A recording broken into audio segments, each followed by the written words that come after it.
మీ affidavit చూస్తే మీరు సంపాదించిన ఆస్తులు 17 కోట్ల మీది, మీ స్పౌజ్ 7 crores అవన్నీ 2017 నుంచి మీరు రాజకీయంగా బాగా యాక్టివ్ అయ్యి 23 వరకు ఉన్నాయి.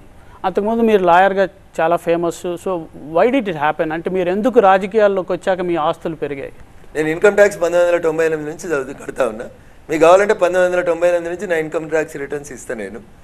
నేను సంపాదించుకున్నటువంటి ఆస్తులు అన్నీ కూడా నేను అడ్వకేట్గా ఉన్నప్పుడు సంపాదించుకున్నటువంటి ఆస్తులే. రాజకీయాలకు వచ్చినాక నేనేం సంపాదించుకున్నాను చెప్తాను.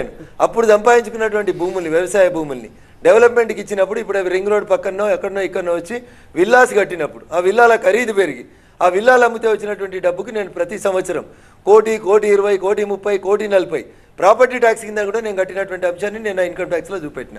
అది మీ గణాంకం పెద్దగా కనబడుతుంది.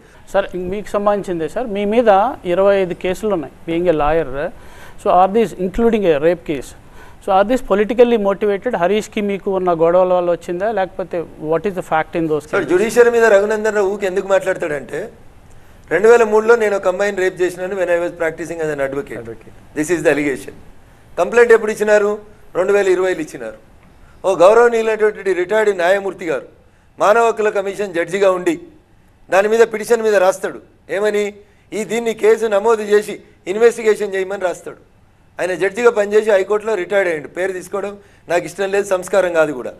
2003లో రేప్ అయిందని 2020లో దరఖాస్తు ఇస్తే 17 సంవత్సరాల తర్వాత రేప్ కేసు నిలబడుతుందని ఒక జడ్జి అనే కుర్చీలో కూర్చుని ఆయనకు అర్థమైతే అది పొలిటికల్లీ మోటివేటెడ్ కాకపోతే ఇంకేముంటుంది సార్? ఏముంటుంది చెప్పుర్రి.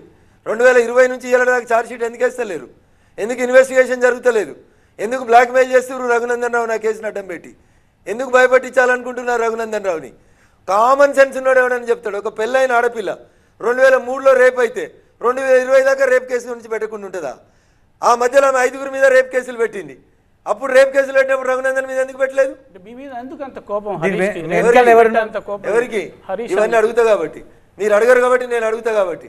610 జీవో ఎందుకు అమలు కాదు సిద్దిపేటలో అని అడుగుతా కాబట్టి, తోటపల్లిని తెచ్చి సిద్దిపేటలో ఎందుకు కలిపినామని అడుగుతా కాబట్టి, ఏం సంబంధం? తోటపల్లి రిజర్వాయర్ కడతామని 5,000 ఎకరాలు గుంజుకొని తోటపల్లి రిజర్వాయర్ క్యాన్సిల్ చేసి ముఖ్యమంత్రి శంకుస్థాపన చేసి క్యాన్సిల్ చేసినాక 5,000 ఎకరాల భూమిని ఊరోళ్ళకి ఇమ్మని ఊరోళ్ళ తరఫున కొట్లాడతా కాబట్టి హరీష్ కోపం.